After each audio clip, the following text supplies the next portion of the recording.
Susan, welcome into Linen Hall Library. Thank you, James. After such a long time in which people have had to stay away from it for obvious reasons. What has it been to you to be having this conversation in the surroundings? Well, I love the Linen Hall Library. It's a wonderful, wonderful Belfast institution, and it's always a pleasure to be in here, and it's a place where you just feel completely subsumed in the love of books and the importance of books and the seriousness of books, but also just the pleasure of being among them. It's a wonderful library, a great collection, and actually my sisters and I recently donated my late father's books to the library, so it's a special place in many, many ways.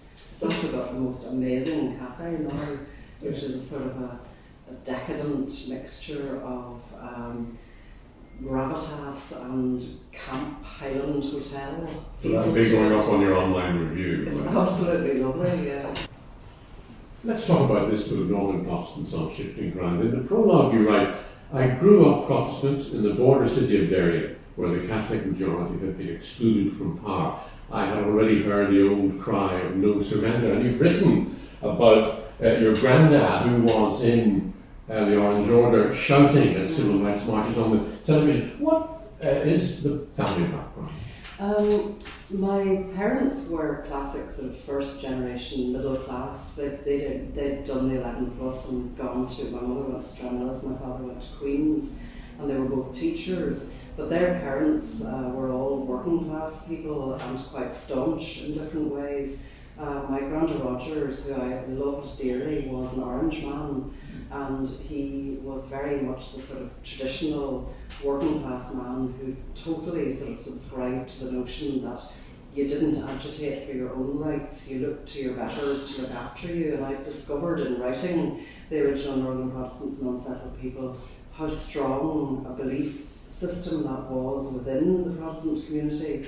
And of course the Orange Order was set up to create that sort of sense of ethnic solidarity where you stuck with your own, and there was no such thing as going joining forces in trade unions with these Catholics or anything like that. But yeah, my granddad was, he worked in the linen mill in Moygashel, and he got a house in the White City for his family, and everything was as it should be. And of course then when the civil rights movement started up, he was absolutely incensed and would be shouting at Bernadette McCaskey, Bernadette Devlin on the TV, On's one bad wee tinker, he used to call her, and I was actually delighted in later years to learn that David Irvine's, the late David Irvine's widow, Jeanette, told me that he used to shout approvingly at the TV when he saw me on it. So I was really, really pleased about that. It seemed like to be part of a good tradition. But anyway, my parents were they weren't quite settled. They were not settled in middle class, and they'd moved to a new area. They were living in a very Protestant area outside of the Catholic city of Derry. And my father would have been quite sympathetic to the civil rights movement, but he was also running a new secondary school in an area that was quite militantly unionist. So there was always a sort of a sense that we were unsettled ourselves, and we were we didn't fit into the area. We weren't part of the farming community. We didn't live in the local housing estate, so we weren't from the sort of middle class of the lawyers and the vets and all of those people. And would you have discussed the civil rights marches in school with your classmates? Well, we had a teacher, and we went to a school called Londonderry High School for young ladies. I mean, the class thing was very interesting as well, because we grew up in Drumahoe, this Protestant village, but my father was the headmaster of the local secondary school, but we as his daughters didn't go to the local secondary school. We bypassed that and went to the grammar school in Derry, Londonderry High School for young ladies as it was known, otherwise just known as the high school of course. And we had a teacher there, a history teacher called Art Byrne, who was a Catholic from County Clare, and his classes, like, no harm to him. He is no longer a teacher, and he was a great teacher in many ways, but he couldn't keep control. Derry was exploding literally all around us at that time, and the Troubles had just started, and there would be girls shouting in the class about, well, if the Catholics hadn't started this, it wouldn't be happening. And this was their attitude to Bloody Sunday, was, well, they wouldn't be being killed if they hadn't started this, carry on. And everybody was just coming in, sort of bringing in what they had heard in their own families. So it was a very, it's probably not surprising. But you're different from them, did you? Well, I did, because my parents were sort of tentatively liberal at that stage, and I remember, for example, my father refusing to close the school during one of the Loyalist workers' strikes, and an orange band stopping outside our house and playing the sash and beating the drum on things. So he was courageous in that way, but he had to stop at a certain point. He wouldn't go on the civil rights marches, for example. You began to explore Irish music. Yeah, one thing my father did was he would have bought me Seamus Heaney's books as they came out, and I think in many ways his attraction to Seamus Heaney was the use of the lovely rural County Derry words and language that Heaney used, which my father would have used, and we would have made fun of him for using them. So I think that he liked introducing us to the idea that those words were actually beautiful and could be used in poetry. But yeah, so I was also then, by the time I was about 14 or 15, I was becoming rebellious, and I was very, very drawn to the likes of Christy Moore and Planxty. And where did you go to hear it? We would have, myself and my friend would have gone to Borderlands in Muff to hear Horselips, and we would have gone to Letterkenny to hear Planxty. Unheard of for Protestant girls. Well, it was a bit, yeah. We'd have gone to the bars in Waterloo Street, which were, you had to go through an army checkpoint to go into them because they were in the bogside and things. So we used to wear little tricolours inside the lapels of our and little shamrocks and things inside the lapels of our coats and so on. Turning your back on your heritage?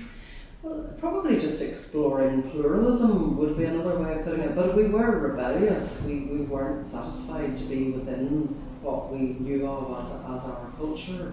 So it was probably a sort of thing that young rebellious young women behave in that way wherever they were, but it just happened to coincide in Northern Ireland with this cataclysmic sort of social change. It has stayed with you, that rebelliousness. Yeah, it did, yeah. That fondness, if you like. I mean, this book, it brings us to this book and this cover in particular. Now, tell us about the cover. Well, you have to, I think if you're going to understand Northern Irish Protestant culture, you have to understand the figure of Lundy. This is the effigy of Robert Lundy, who was the governor of Derry in 1689 when the siege occurred, and this is a photograph by the brilliant Derry photographer Trevor McBride, and I was so pleased and honoured that he allowed me to use it. But Trevor is fascinated by the figure of Lundy, who is burned every December in Derry, and what happened was that the forces of King James, the Catholic forces of King James, were besieging Derry, and it was the opinion of Lundy, who was governor, that the city couldn't withstand a prolonged siege, that the hardship would be too great, that people would die, the city wasn't ready to be besieged, there weren't enough supplies, and all of that. So he wanted them to negotiate a surrender or a series of compromises, or whatever you want to call it. But the apprentice boys had taken a different view, and they had already locked the gates of the city. So the whole dynamic of unionist politics since has been, and it was really sort of set in stone by the Reverend Jane Paisley as well, was that anybody who in any way wants to compromise or move from the narrow path of huddling together as this ethnic mass of Protestants is a traitor, is a Lundy. So every year Lundy is burned as Lundy the traitor in Derry, to great whoops and cheers and shouts of no surrender. And I started out with that idea, but I was absolutely astonished to discover to the extent to which it is actually still so central. When the first book, Northern Protestants and Unsettled People, came out in 2000, I was called a Lundy by various people. Because of your portrayal of Protestants. Because I was critical, because I was a critical insider, and because I said that the old narrowness wasn't going to work for people. It didn't work, never had worked, wasn't going to work in the future. And I was accused of treachery. But by the time I came to writing this book, I discovered that, I'm quite happy to be a Lundy, because the narrowness doesn't suit me. I don't like the idea of the old binary of the Protestant community, the Catholic community. And you find that others are questioning that as Very well, much so. and that's what this book is about. Very much so. I mean, Because this book, in a way, is full of people who don't fit. it's full of people who don't fit, but who do fit at the same time, and who are claiming Northern Ireland as their own. I think in my generation, an awful lot of people like me left. They just left Ireland. I mean, I had a fascination with Dublin, so I got a scholarship to go to Trinity College in Dublin, and I thought that would be me gone from Northern Ireland forever, and that I would never come back here, because it was no fun growing up here in the Troubles. It was a horrible, horrible thing to grow up here in the Troubles. Everybody knows that who lived through it, whatever generation they were. But I found that I was drawn back here. I felt that as a person who had a political mindset, I needed to understand Northern Ireland, I needed to understand my own place in it. And I actually came back here in the 1980s and got involved in feminist activism, and was involved in setting up the first rape crisis centre in Northern Ireland. A lot of people went away. Most of the people that I knew at school would have gone to university. If they went to university in England, they'd have left here. And that's still a theme, not as much. But people have gone away and come back, and I was interested in that there are people who've left here in the same way that I left here, but I've felt drawn back to here, and I'm still very much drawn back to here, even though I don't live in the north now. How do you choose the people that you've spoken to? Well, as you know, Seamus, because you were a long time in journalism here as well, and we've met many, many times in the last 30 years or so, usually talking about pretty distressing stuff to do with the conflict and the playing out of the conflict, and the aftermath of the conflict. I've been in journalism in Northern Ireland for a really long time, so I know a lot of people, I know a lot of places. There's hardly a back road of Northern Ireland that I haven't been on.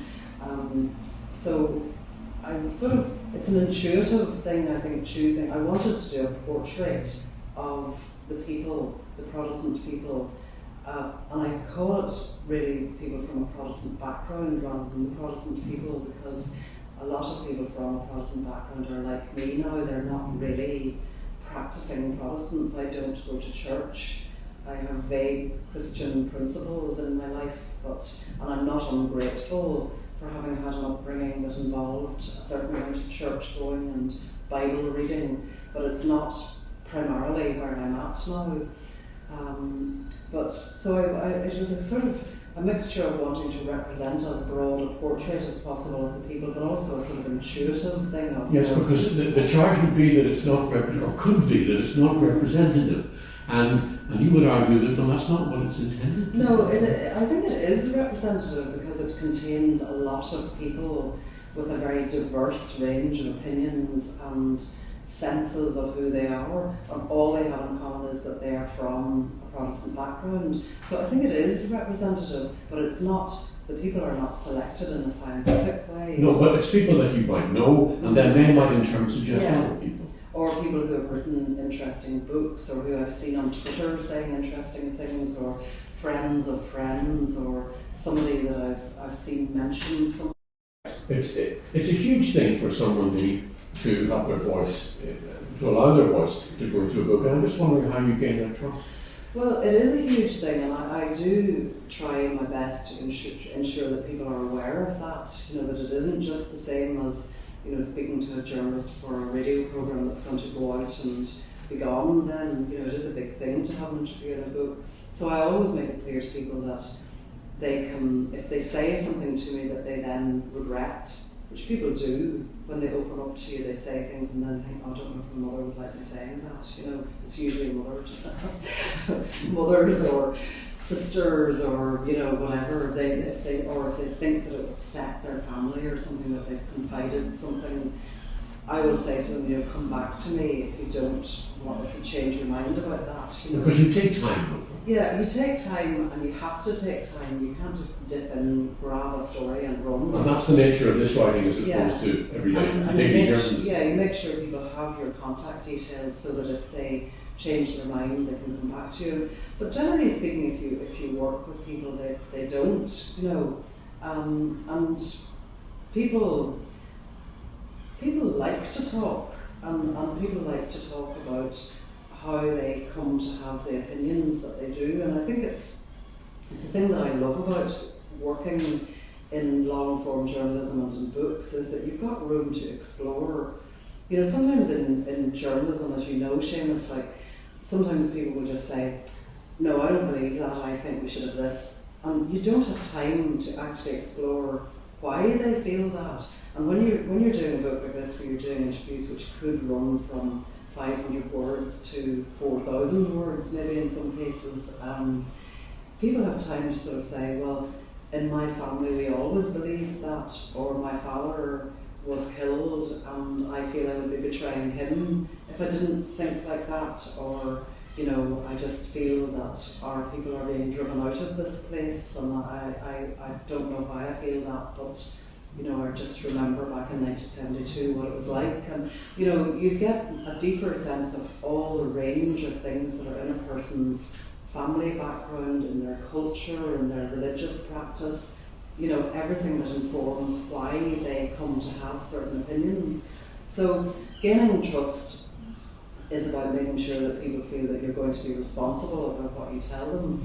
And to be honest, sometimes you get people who aren't happy with the way that they come across, but you get that in every sort of journalism. You get people who say things and then they feel themselves that they don't like the way that they come across, or that they don't like the way that you've edited it. But actually only one person has come back to me as a result of this book, Northern Protestants on Shifting Ground, and said that they felt that I had, as he put it, done a hatchet job on them, which I was absolutely astonished about. In fact, in this particular person's case, I don't understand why they felt that. But you don't like to hear that from people. But on the whole, I think, even Willie Fraser, the late Willie Fraser, who I would have written a lot about over many years, and I would have been very critical of him in opinion pieces and things, but he trusted me at the same time, I think, to be honest about him. He apparently said that I was hard but fair, and I think that's what you want. You don't want people to necessarily believe that you're going to share their opinions. You want them to believe that you will fairly represent what their opinions are. Let's talk about some of the voices. Eileen Weir from Shankill Women's Centre, a true Shankill Road woman, she says in the book, joined the UDA when it wasn't illegal. Her mum's sister married a Catholic, her cousins were Catholic, she played as a child in Ballymurphy. What interests you about Eileen Weir? Well, the first proper job that I ever had was as one of the founders of the Australian Crisis Centre, and I worked there for a number of years during the 1980s when the Troubles were really blazing in Northern Ireland. And I came to know a lot of women working in working class areas, like Eileen Weir and others who work in the Shankill Women's Centre and in the network of women's centres that kept going astonishingly through the Troubles in some of the hardest hit communities in Belfast and elsewhere. And Eileen Weir always struck me as being a real force for good. And as a journalist, I would then have gone back and I'd have spent time sort of sitting in on discussion groups that she would have in the Shankill Women's Centre. But it's those that feature in this book too, because she says the women book their taxis from all over West Belfast and they're brought to the Shankill on a Thursday morning. The women say there's better shops on the Shankill than the Fall. And they talk about the possibility of a united Ireland. Can I just read an excerpt from that particular section? We talk about everything here. We talked about what would happen if we became a united Ireland. The women wanted to know, would you be better off or worse off? Nobody knows, nobody can tell us. The next question was, what would happen to me as a Protestant? I said, nothing would happen to you. It would be a shared Ireland for everybody with nobody left out. You would not get any special treatment, you'll not get any worse treatment than anybody else. It's trying to build an equal society where one religion doesn't feel the other religion. The plan is that you'll be able to do and celebrate what you want to celebrate and still have your own culture. And the Catholic woman beside that woman said, yes, and that's the way it should be. Yeah, I think that's amazing. It's amazing to hear that there are people in Protestant working class communities who have that view about the potential for some form of United Ireland or Unified Ireland. And we're not hearing that in the mainstream. And I began to be very annoyed about the whole way in which the media started constantly referring to the Loyalist Community Council in recent times. It started with the DUP having a meeting with them, and suddenly this group, which apparently was set up as a kind of an old boys association for post-ceasefire Loyalist paramilitaries after the Good Friday Agreement, was suddenly being represented as if it spoke for the Loyalist people. Eileen Weir, to me, has much more of a claim to speak because she listens to people within that community and she gives them the opportunity to form their own opinions. I mean, that conversation, somebody in that group will probably have said, well, I don't believe that and I would never want to be in a united Ireland.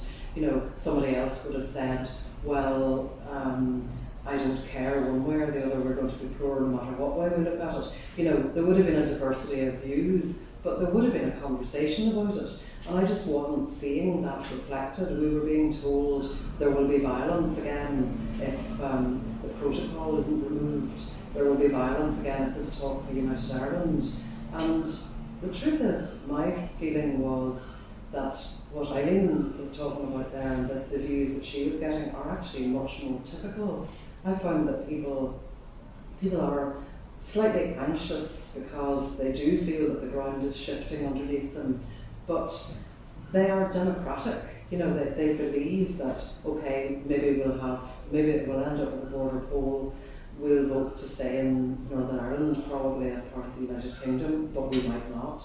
But even if we do, if it goes against us, that's democracy. And now the Women's Centre, the new one, is being built in the peace line. Yeah, with funding from the European Union. And it's on the peace lines that reconciliation is at its toughest, and therefore it's at its most important. And another thing that I find is very inspirational that you get from talking to those women is that they understand that reconciliation is a real tough, hard thing. Whereas I think a lot of particularly male commentators tend to sort of think, oh yeah, the reconciliation, that's the wishy-washy stuff, that's the kind of softly stuff. But it isn't, it's actually the hard work. And what are we to make then, Susan, of an Irish language preschool being forced to relocate to East Belfast? Well, that was a very, very sad thing that has just happened in the last number of weeks, where Linda Irvine, who is featured in the book, is a well-known person, very, very inspiring woman who has been running Irish language classes in East Belfast, predominantly Protestant East Belfast now for some time. And she does it because she loves the language and she feels that she was deprived of a knowledge of her own place because she wasn't brought up learning Irish. Because, you know, for anybody that doesn't know, if you go to a Catholic school in Northern Ireland, you will be taught Irish. If you go to a Protestant state school, you won't be taught Irish. So as Protestants, we are not taught the Irish language. And Linda has fallen in love with the language and with finding out how much of Belfast, including the name Belfast, actually comes from the Irish language, and also the kind of roots that the Protestant community has in the Irish language. But anyway, she is involved with a group of parents who wanted to set up a play school, a preschool group called in Irish uneasily for little 2 and 3 year olds. And they had found a willing accomplice in Diane Dawson, who runs a large primary school in the Braniel estate. And they were going to rent the room? They were going to rent a prefab in the back, in the playground. And everything was going fine. And then a couple of former paramilitary type people heard that this was happening and decided to create a stir about it. and they put up posters in the area that appeared to show Linda superimposed on top of Sinn Féin election posters with the slogan underneath, "Every word of Irish you learn is a bullet in the freedom struggle." Things which are actually quite dangerous and threatening in a volatile sort of political situation, implying that Linda was somehow caught up in violent republicanism, which she absolutely isn't, wasn't, and never would be. She's actually from a communist background, if anything, and has no interest whatsoever in any kind of paramilitarism. But Diane Dawson came out and sort of said, "Look, this is ridiculous. I'm a staunch unionist." Diane used to play a flute in a loyalist band in South Armagh. She loves the lambeg drum. She's a unionist. There is no doubt in her mind about that. And she basically said, how in any way would my identity be threatened by 2 and 3-year-old children learning how to say their colours and their numbers in Irish? But unfortunately, there was quite a take-up in the community for the opposition, in the wider community. The local community was very welcoming. The Board of Governors of the school were very happy to have it there. The Education Authority had passed it. But because of the sort of threatening behaviour, and unfortunately because a number of people because, and I have to say this, because the DUP is vehemently anti-mainstreaming the Irish language, it took off, the opposition to it took off, and the organisers of the school felt it was better, the organisers of the new school felt it was better to move to alternative premises. So it was a straightforward act of intimidation, and it shouldn't have happened. And I'm reminded in what Diane Dawson said of another sequence in the book involving Sophie Long, who is speaking at an event at the James Connolly Visitor Centre. And she's written a thesis on royalism, and she says she's completing her way to full Lundy by learning Irish in England. And she says, and this is something that stayed with me, one of the many lines that have stayed with me from the book, "It is a beautiful thing when women get really pissed off."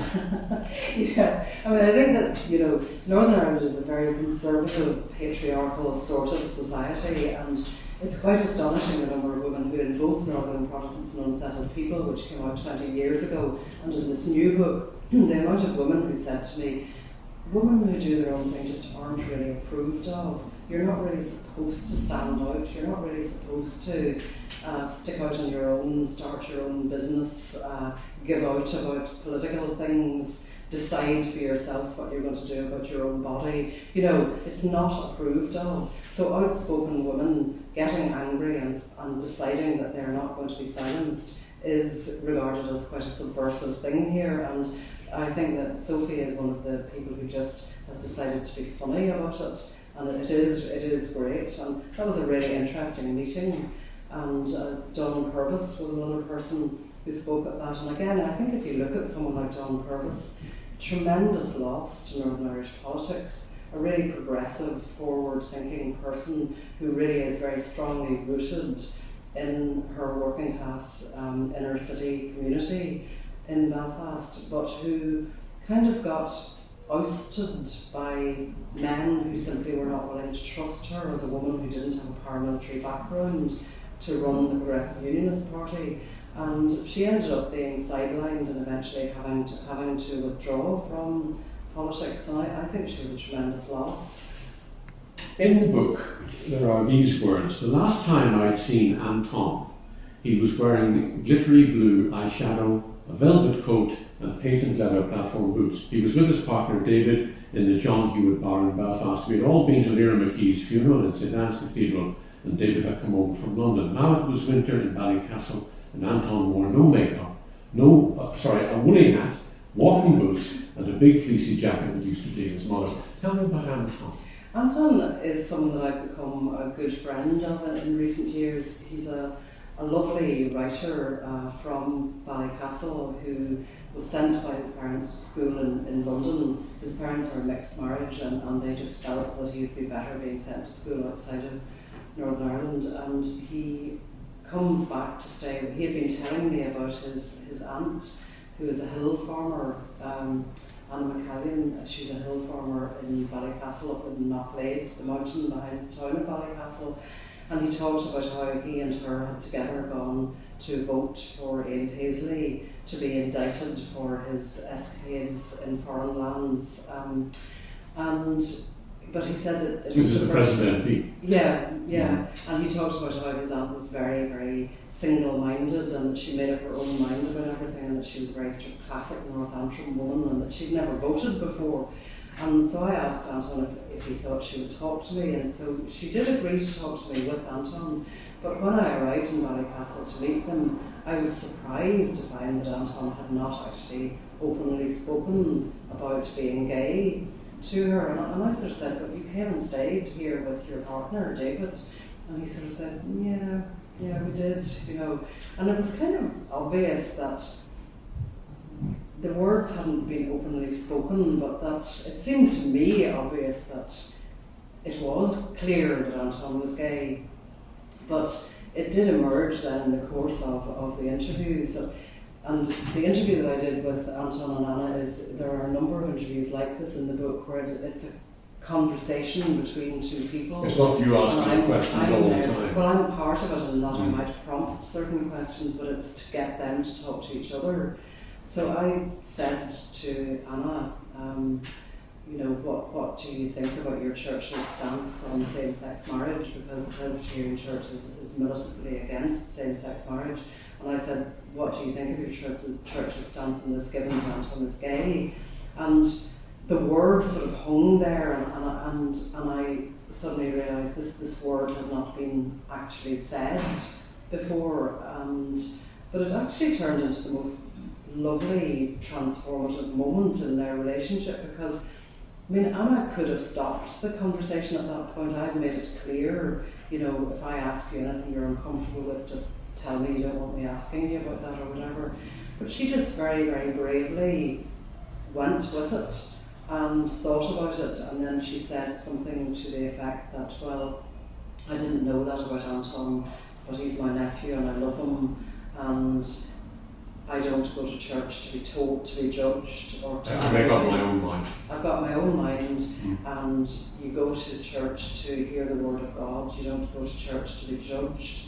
And it was just really, really nice. And I think that it was a big step in the relationship between Anton and Anna, and I think it brought them closer. And it was just lovely. It was really, really nice. But I mean, it's very apparent in this book that Northern Ireland has changed radically in relation to issues like same-sex marriage and gayness, and it's one of the reasons why the DUP is losing votes, in my experience in writing this book. Although there are people here, and you feature people who are in the DUP. Yeah. Kyle Black, for example, whose father, David Black, a prison officer, was murdered by dissident Republicans, and he says to you, he's a DUP councillor, there are people within the party that come from different backgrounds and maybe aren't religious and don't subscribe to the very conservative politics that the party would have. Or policies rather. I was pleasantly surprised, he says, that there are more levels to the DUP than meet the eye. He says unionism has to be reflective of our diverse society. Yeah, and I have the height of respect for Kyle Black.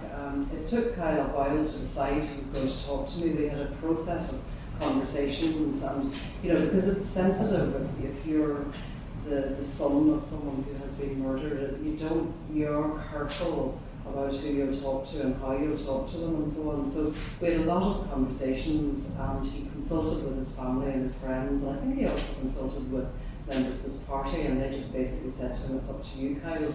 So he did eventually decide that he would talk to me, and I found him an absolutely fantastic young man. You know, he decided to get involved in politics because, having experienced the loss that he experienced, he wanted to ensure that that was never going to happen here again, and he wanted to make a contribution to society, and he felt that he could best do that by joining the largest unionist party. But he also, obviously from the bit that you just read aloud there, feels that the party needs to be more flexible and needs to be open to changing and to reflecting the people that are involved in the community that it represents. And so, you know, he's trying to do that from within the party. And you have other leaders of unionism, Doug Beattie, also unionist leaders, socially liberal. and seems to be very conscious of the need to get away from identity politics. Well, I think that's the way Northern Ireland is going, and I think it's a very good sign of Northern Ireland that it is going that way. I mean, an interesting thing that I found was in the introduction to the book, I talk about my friendship with McKay and the way that, I mean, you've got the same surname, obviously, Seamus, but you've got a giveaway first name. But it struck me after I'd known Vera for a while. She said something, and I thought, oh, Vera must be from a Catholic background. And it occurred to me only then that I had kind of assumed she was a Protestant. But it also struck me that I hadn't tried to work it out. And I was so happy about that, because I'm of that period in time where you always worked it out. And even if you didn't bear any necessary ill will towards the other person, you felt more comfortable knowing whether they came from a Catholic background or a Protestant background, you know. And that was a reflex that we had growing up. And I found in the course of writing the book that quite a lot of young people no longer do that. There's a lovely young girl that I spoke to in Derry called Rebecca Crockett, and I interviewed Rebecca along with her dad, and her dad, David Crockett, tragically was killed in a farm accident after the book was published, but I'm pleased that his interview is there because he's such a lovely man, and he's a border farmer whose farm is literally divided by the border, and he talks about his father having, you know, been there the day they put the border in place. But anyway, Rebecca sat in on my interview with her dad, and then she did an interview with me as well, and she talked to her dad in the course of the interview. And she talked about how she'd gone to an integrated school in Derry, which her father helped set up, because he didn't want his children growing up divided and with a sense of a divided identity. And she talked about her friends were from both sides of the border, they were from both sides of Derry, they were from all over the place, they were from different class backgrounds. And she said it actually didn't occur to her or her friends to wonder what religious background their friends were from. And I thought that was absolutely brilliant. To the extent that I actually felt, I don't think I would write another Northern Protestants book. You know, I think that way of delineating identity is shifting so much now that in 10, 20 years' time, it may well not even be relevant. Rebecca said to you, I wouldn't say I'm loyal to a flag or government or anything. I'm more loyal to people. Yeah, and she's also very typical of a lot of young people that I spoke to, in that she talks about how she is interested in climate justice and climate change, and she's interested in global issues, and that's something that the young playwright Stacey Gregg said to me as well, you know, that young people's imaginations in Northern Ireland now are informed by a much greater range of sources than their parents and grandparents would have been. So, you know, they're reading stuff online, they're in touch with international movements, they feel themselves to be part of a global community as well as a local community. And there's another young person I spoke to called Sarah Laverty, who's a student activist who grew up in Ballymoney. And she talks about that sense that sometimes you can feel dragged backwards by the old politics of Northern Ireland, the orange and green, and the insistence on the binary of the two communities and so on. But at the same time, she respects the fact that older generations of people did come through that. And but she said that it can feel quite tiring when you're trying to move things forward and look at how the Northern Irish community can prosper and be a good place for all of its citizens today. Well, just on that, does the ground have to shift for nationalists and Republicans too? Yes, I believe that it does, and I did an interview recently with Danny Morrison as part of favour, and he asked me about that, about, you know, was this book challenging to Republicans also? And I think it is, because I think that one of the things that comes across from this by talking to people, say, who have been bereaved in the course of the conflict, is there was a big strong, dark strand of sectarianism within the IRA and within the IRA's campaign.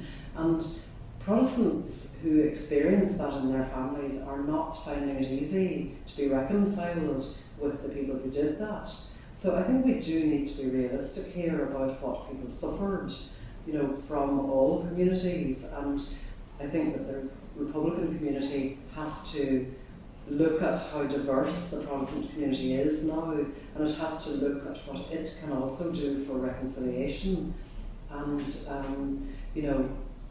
that will involve deliberately shifting parameters,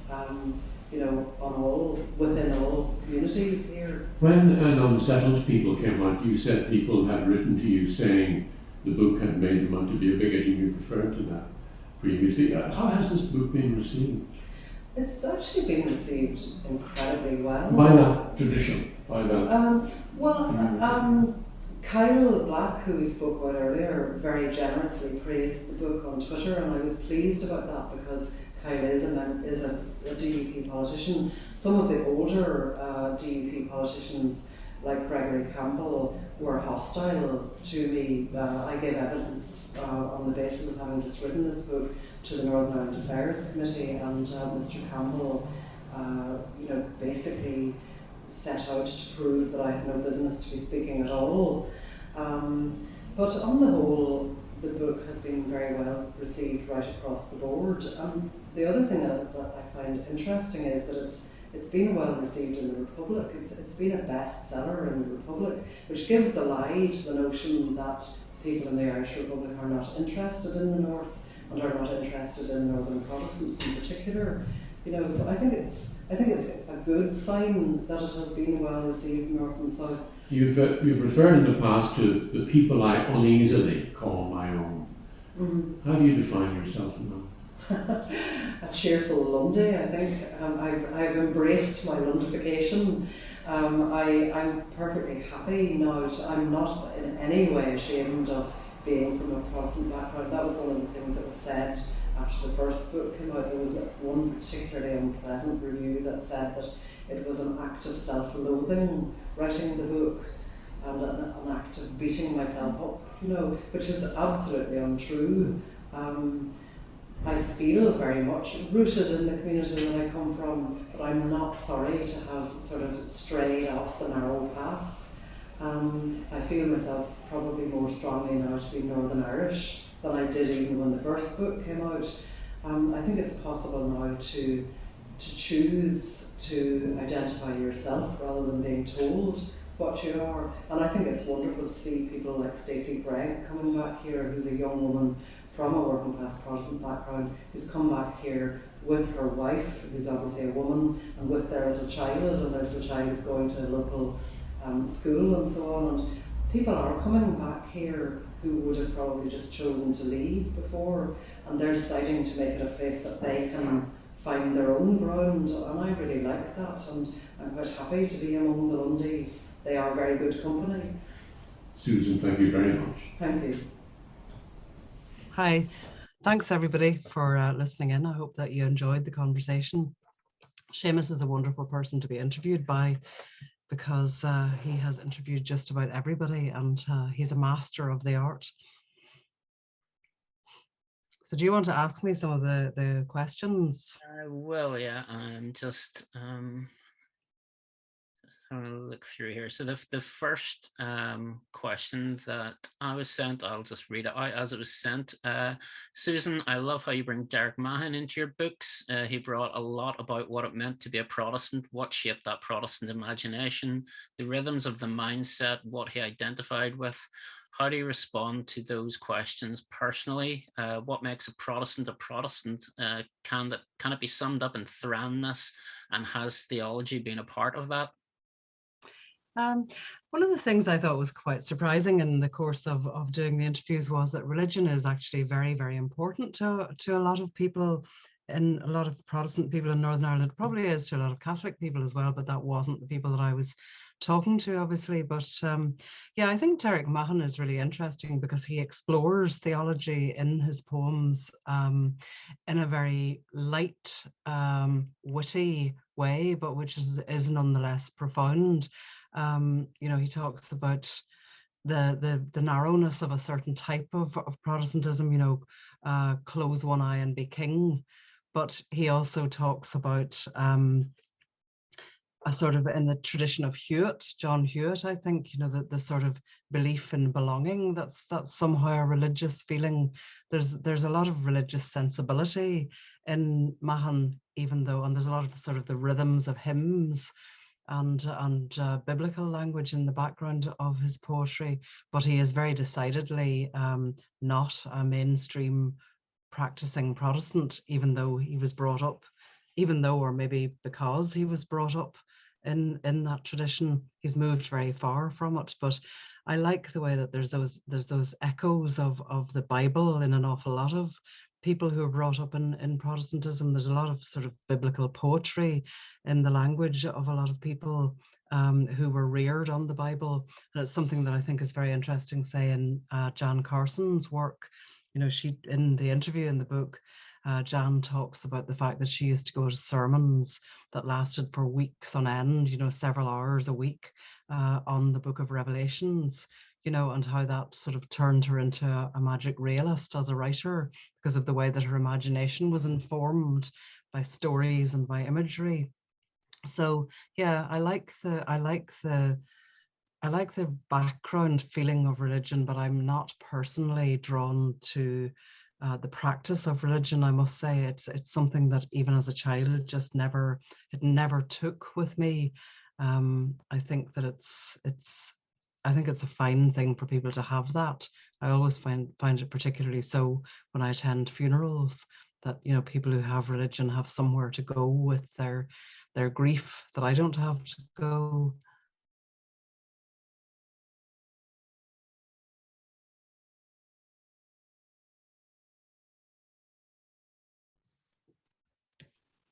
Have we frozen there? No, you're back. You froze just for a second there, but I'm getting you okay. I hope the sound was okay for people. Some people seem to be talking in the chat about having difficulty with the sound of the interview. I hope that people heard it okay. I think maybe the volume was a little bit lower than our chat was, so there's just some adjustment to be done there. But we will be making this available on YouTube, so if you would like to have a listen and to listen again, it will be available. On perhaps the issue of sound, we have a question here. When will the book be available as audio? I've asked my publisher about that, and I haven't got a definitive answer yet, but I would love it to be available as an audible book, because a lot of people have been asking about it, and personally I find it a very pleasing way to experience books myself lately, especially when driving. I often listen to a book, and I do think, particularly because I think one of the things with this book is that I have stuck very closely to the way that people talk. I've tried to sort of capture the rhythms of the way that people actually speak. And so I think that having the book read aloud would hopefully capture that. And it's really lovely the way that the language and rhythm of the way that people speak change as you move around the country.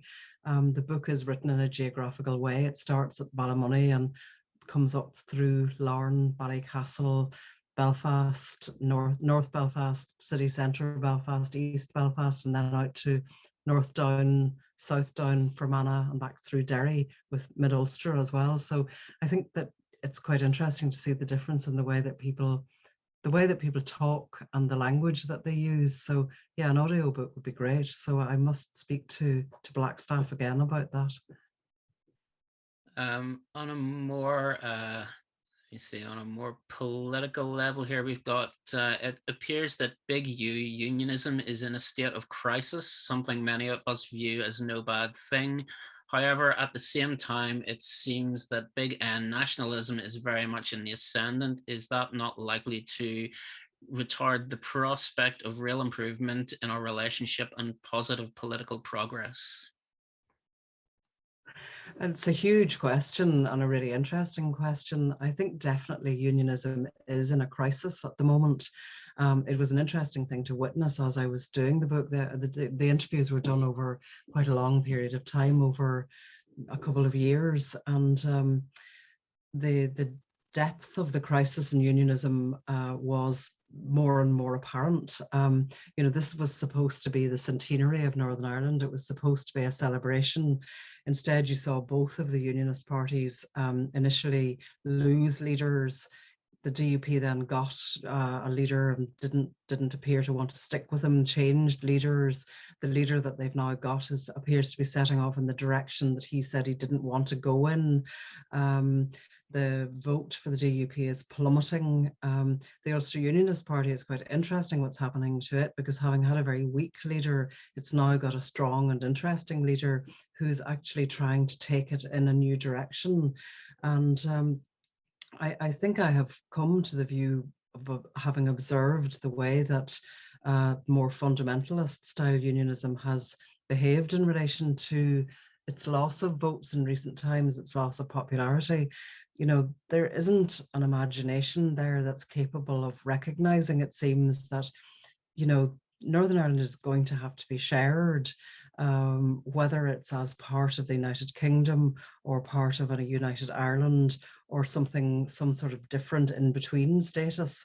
It's still going to have to be shared, and there just seem to be far too many people still within political unionism who actually still think that they can go back to dominating, even though there's no longer a Protestant majority and even though there's no longer a unionist majority. And it's madness, and it's not going to serve unionism well, and it's not going to incline nationalists and Republicans to a kind of generosity which they will need to show towards unionism. I mean, I think, certainly the way that Catholics were treated in the early years of the Protestant state was appalling, and that has insufficiently been taken account of by unionists in terms of the way that they think about the future. Maybe they fear that they will be treated as badly as they treated other people, but I don't think that will be the case.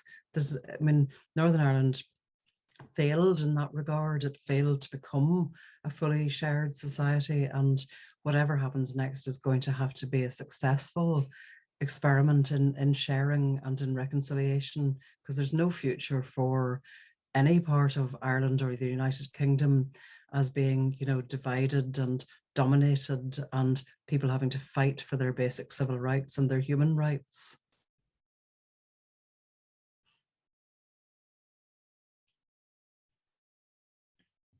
Sorry, I put myself on mute there as an airplane was going over East Belfast. Another question has come in here. It is interesting that with all the diversity within our communities, as Susan describes, for those from a Protestant background, virtually all of us can still place ourselves on one side or other of that divide, even if we dissent from it. Did anyone you asked to talk with say they did not recognize themselves as being from a Protestant background? It's interesting that this time around, as compared with 20 years ago when I did Northern Protestants and Unsettled People, a lot more people were questioning of describing themselves as Protestant. Some talked of being from a Protestant background. Some spoke very openly about being from a mixed background, or of, sort of having really departed completely from the notion of themselves as having a Protestant identity. So I kind of I included some people who didn't actually particularly see themselves as Protestants, but who did come from a Protestant background, because I think the book is all about how your identity is shaped, and it is very interesting that some people can come from a practicing Protestant background, but end up in a place where they don't define themselves as Protestant at all. I didn't talk to people who had sort of gone from being Protestant to Catholic. I don't think that any of my participants actually described that particular identity, but I did meet quite a lot of people who were in mixed relationships where they weren't either practicing Protestants or Catholics. As a young Protestant woman who didn't accept traditional unionist views in the 70s and 80s, do you think that more or less the same issues you faced are the ones faced by young liberal Protestant people today? Or is it less daunting now to be, in quotes, Lundy? Well, I think that there are a lot more sort of out Lundies around, which can only be a good thing if you're a bit of a dissenter. I mean, a Lundy, in a way, it's slightly tongue-in-cheek to talk about Lundies. There's always been dissenters in the Protestant tradition. There's a very, very fine tradition of dissent within the Protestant tradition, and Claire Mitchell, who wrote a very thoughtful review of this book, is writing herself about that, about the tradition of dissent. I think that there are challenges in a quite traditional society for anybody who wants to be different, and I wouldn't like to be the kind of person who started going on about, you have no idea how hard it was in our day, because it's always hard to be young and to be different, and you have to be brave, and you're stepping outside of what's expected of you. And I wouldn't be wanting to say that it's any easier now than it used to be, but I definitely feel that in many ways this is a better society. It's a better society in terms of just people being able to talk. There are much more supports there, say, for people who know themselves to be different in terms of gender. There are organizations, there are phone lines, there are people that you can call if you want to talk about being unsure about where you are and what you're becoming, if it's something that you think your parents would disapprove of, for example, or your family wouldn't accept. But I definitely still think it's quite a tough thing to do, to be yourself in a society which is quite traditional, quite patriarchal, and quite judgmental. And I still think it takes courage, but I think that this is a courageous young generation. I met lots of really inspiring young people who just aren't willing to be told to go away or to hide anymore. There's an awful lot of young people now who kind of feel, well, this is our country and we love it, and why would we go elsewhere to be ourselves? Why shouldn't we be ourselves here, where we want to be and where we grew up and where our friends are? And I think that's one of the reasons why unionism is failing to excite young people, is because unionism appears to be determined to be inflexible on certain issues like same-sex marriage, for example, and abortion rights. And just people now are not willing to be that judgmental of their friends and family. Every family has someone who's gay, or people have friends who are gay, or they're gay themselves. They're just not willing to be told that that's an abomination and accept that that's something that's okay to say. Everybody knows someone who's chosen to have an abortion, or who has been in a situation where they have felt they've had no choice but to have one, and they're not willing to be judged in that harsh traditional way anymore. So in some ways, I think it's a sign of a slightly kinder society, that people are moving away from those very rigid political parties. You mentioned a few things there which sort of allude to the future. I think we'll just wrap up after this last question. Just sent in, you seem optimistic about the future of Northern Ireland. Could potential border polls or Brexit send things off course? And hopefully this won't be too pessimistic a note to end on this evening. Well, I feel that it's not in our hands to decide when there's going to be a border poll, but I think that one probably is inevitable at some stage in the coming years. And I just feel that if that is the case, and a lot of people ardently wish that it would be the case, I think that we need to just be really, really careful about preparing it much better than the Brexit vote was prepared for, because we were all railroaded into the Brexit vote. Lots of lies were told, lots of promises were made that the people making the promises had never any intention of honouring, and we're now all living with the aftermath of Brexit, and majority of people in Northern Ireland didn't want it but are stuck with it. And they're being messed around even in terms of their ability to kind of come to terms with how to operate it, because people who are responsible for it are failing to take responsibility for it. But if we're talking in terms of a border poll, I think that we really need a proper time of preparation. There needs to be a lot of exploration as to how it would work, what's going to be the position of, unionism would become a minority group, but it can be a respected minority group and must be a respected minority group, and it must be a group that's listened to and that its traditions are honoured and so on. But I think that even within the Republic of Ireland, there has not been sufficient discussion or debate, and that needs to start in earnest, because we shouldn't end up in a situation where it becomes a fraught and fractious kind of discussion, and people feel that they're being pushed into something. But as I was saying in the conversation with Seamus, I was surprised when I was writing the book to discover that there's quite a lot of people from a Protestant background who are reasonably relaxed about the prospect of a poll, including people who are definitely unionist and who would definitely vote to remain as part of the United Kingdom, but who nonetheless accept, because they are Democrats, that if it went the other way and there was a vote for United Ireland, they would accept that because they believe in democracy. The big thing that I found in writing the book was people love peace. People have loved the fact that the Good Friday Agreement has brought peace to Northern Ireland, even if it has not brought a properly reconciled society as yet. Thank you very much, Susan. You have been very generous with your time and informative and entertaining as always this evening. I would like to thank you, of course, for taking the time out of your schedule. I'd also like to thank Seamus, who I don't think is on the call this evening, but he provided invaluable assistance in hosting tonight's event. I'd like to thank all of you who gave up your evening, registered and came along. We couldn't do these events without your support.